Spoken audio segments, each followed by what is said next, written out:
Hi everyone. Welcome to this month's 8th grade book talk. My name is Lisa Marie Smith. I'm a librarian over at the Vernon Area Public Library in the Youth and School Services Department.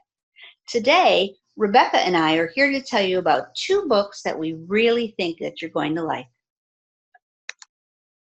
The first is a paranormal thriller called The Fade by Demetria Lunetta. Haley and her family moved from the city of Chicago just north into Wisconsin. Her dad is an IT guy and got a job offer he could not refuse. The thought of moving from a modern condo in the city to the middle of nowhere in a tiny town called Gladwell, well, wasn't even on her radar. But Haley's mom is a nurse and she can get a job anywhere. And her sister, Shannon, well, she's going to be going to school soon over at the University of Wisconsin in Madison.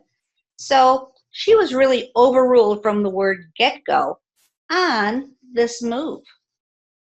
The thought of having more room was very appealing to Haley, but leaving her friends and changing high schools in the middle of her years there, and especially being stuck in the middle of farm country, filled her with absolute dread.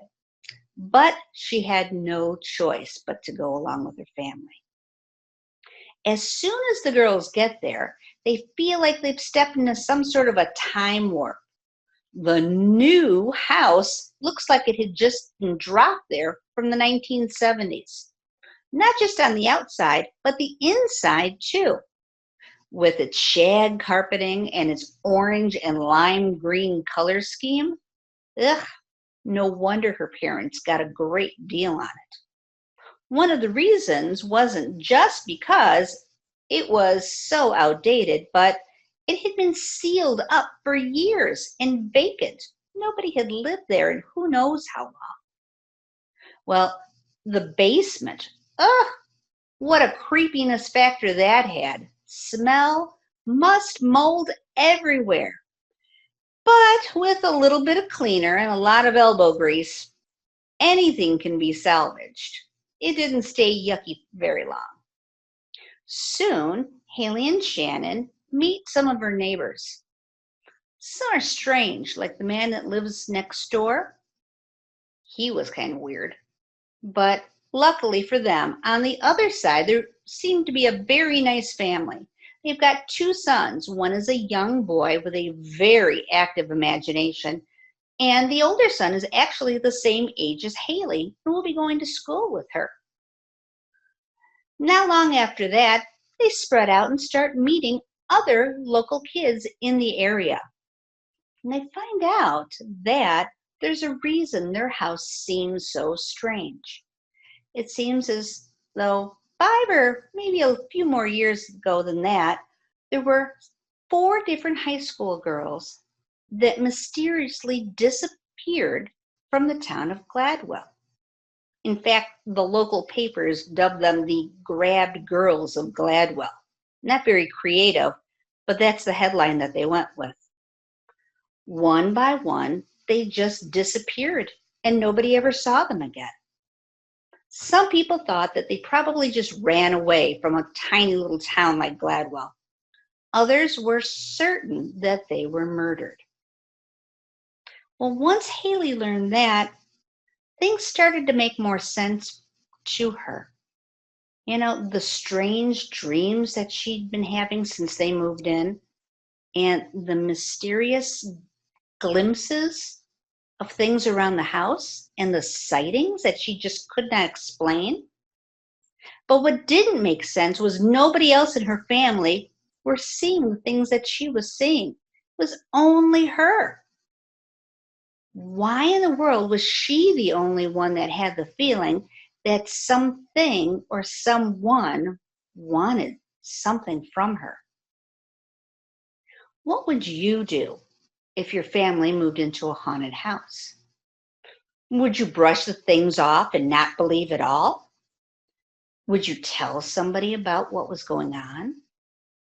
Well, Haley decides that she really needs to figure things out quickly before she ends up as the next girl grabbed from Gladwell. A paranormal thriller like this is not going to be forgotten soon. I loved this book, and I think you will too. Now take it away, Rebecca. Let's hear about another one. Hi everyone, it's Rebecca. I'm here to tell you about a book I really loved called Genesis Begins Again by Alicia D. Williams. Genesis finally gets to bring her friends home, and it's all going really well until they arrive to meet all of her belongings in the street. The landlord has put Genesis's family out because her father defaulted on the rent again. There are 96 things Genesis hates about herself, and she knows the exact number because she keeps a list.